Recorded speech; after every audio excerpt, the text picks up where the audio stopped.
What's up, everybody? Amish Country Mets fan here, back with another hot stove update. The Mets signed Mr. Michael Tonkin, I believe is his name. Reliever, pitched with the Braves last year. Listen, again, this isn't going to make people happy. People are going to be annoyed that we're still not doing anything fancy.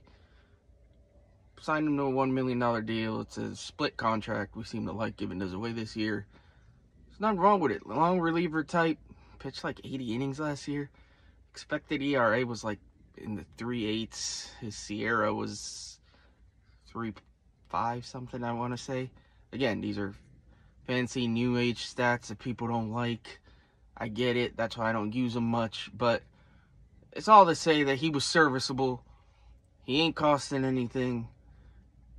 You're looking for David Stearns, you can tell with these arms, he's looking for a diamond in the rough. I don't have a problem with, I've said it, I don't have a problem with building a bullpen that way. Obviously, he's going to get probably one back-end reliever that's more legitimate. I do truly believe that. That might not be in the free agent market. That he might pull a trade for that. We'll see. But if you've watched my video yesterday, you know I'm just going to keep preaching it. It's wait and see. We got to give this guy time to work his magic. It's not all going to get fixed in a day. And none of the big targets are going anywhere. Like, it just doesn't make sense to freak out about it. I know it's the natural thing to do. I know there's this woe is me mentality when it comes to the Mets. I'm just trying to help. I'm trying to get people to see things in a more positive light.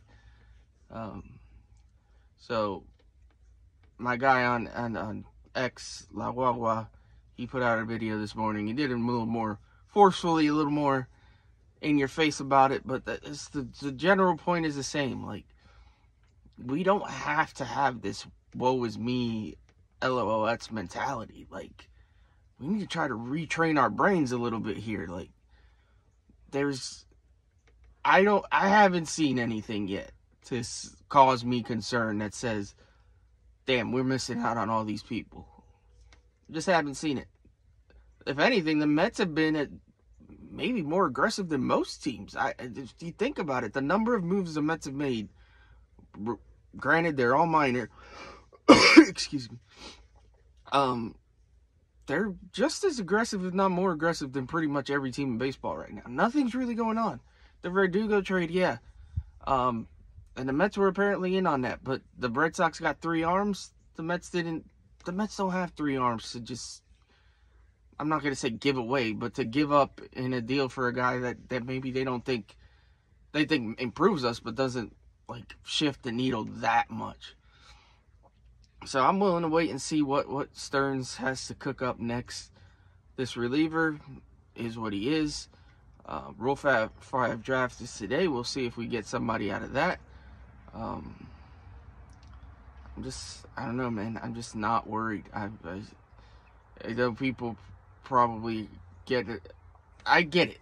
The fans that are more my mentality, where it's just like a wait and see approach. And it's not all sunshine and rainbows and unicorns. Like, I'm not saying that. Like, the one thing I want to say is that, like, no matter what we do, this team isn't going to be fixed in one off season. You can't. It's not. We're not there yet. You have to build this year to year. It's going to take time. And I understand if David Stearns wants to evaluate these kids. He keeps saying, like, he doesn't necessarily want to block these kids. Now, the one thing he did say that I think people keep glossing over, he said we need to be able to evaluate the kids, but it doesn't necessarily have to happen on opening day. Meaning, the kids don't all have to be up on the roster on opening day. I'm not saying they won't be. I really, truly believe Beatty and Mauricio are probably going to make the team.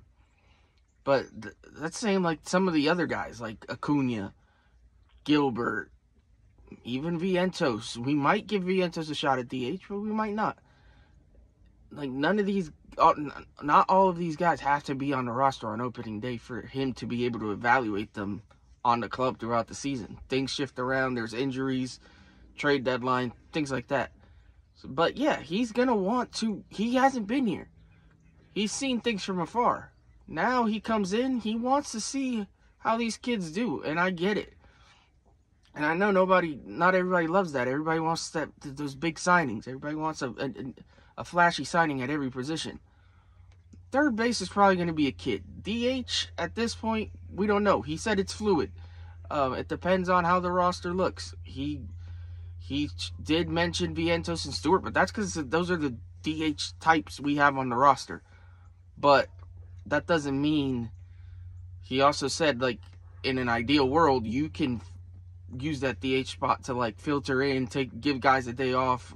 So, like, throw Pete into that spot one day, throw Lindor, we'll have you, Nimmo, Marte. I don't know why Marte didn't DH more last year. But you could do that. But again, he said in a perfect world, the roster isn't set. He doesn't know what things are going to look like. He said there is a possibility we go out and get a bat first DH. It's a possibility. Everything's on the table. Our GM is doing what he needs to do. Our president, I'm sorry. We just got to give it time. Just give it some time. But if you don't want to, you want to keep yelling about it, that's cool. Do your thing. Hopefully at some point we get what you guys want and we get a bigger name. We get a flashier name. But to me, it's more about the names don't matter to me. It's building not the perfect roster, but building the best roster to get us to win and to compete in 2024 and beyond and into the future. And I really do think that David Stearns is going to accomplish this. How that happens, I don't know yet. Wait and see. That's my motto. I wish I could have, like, I'll figure out how to edit and put, like, wait and see up above my head. Because that's what we need to do, man. It's annoying. It's a cliche thing, but I really think that's where we're at. We just wait and see mode. Yamamoto and Ohtani are holding everything hostage. They really are. And it sucks. And I went on a little spiel on the Interstate Mets report yesterday about how it makes the offseason boring, quite frankly, and it's hard to grow the game when this is how your megastar free agency plays out. Like, you got the biggest name on the planet. Yeah, like, when LeBron was a free agent the first time, like, the decision thing was corny and everything. But everybody was paying attention. Like, nobody gives a crap. Like, other than diehard baseball fans, nobody cares what Ohtani's doing. And that kind of sucks because, man, you as a fan that's getting older, like, I want to see the game grow. I want to see kids care. Like, I want to see a 12-year-old wondering, oh, where's Ohtani going to sign? These kids don't give a crap, man. But anyways, that's a whole different spiel. But I hope everybody has a great day. Hopefully the Mets give us something good to talk about.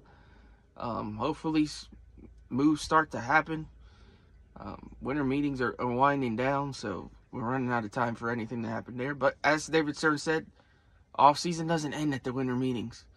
We're going to keep going. We're going to keep looking for our targets. And we'll see what happens, man. Let my president cook. So, appreciate y'all watching. Please, if you took the time and you haven't already, like, comment on the video, subscribe, share this with a friend. I'm on the road to 300 subscribers. I'm almost there. I think I'm at 292. I appreciate each and every one of you. You guys are the best. The Mets content community is the best. The Mets fans are the best. We're going to get there. Eventually, we're going to have something to be proud of this team about. It'll happen. I feel it in my bones. All right, let's go Mets.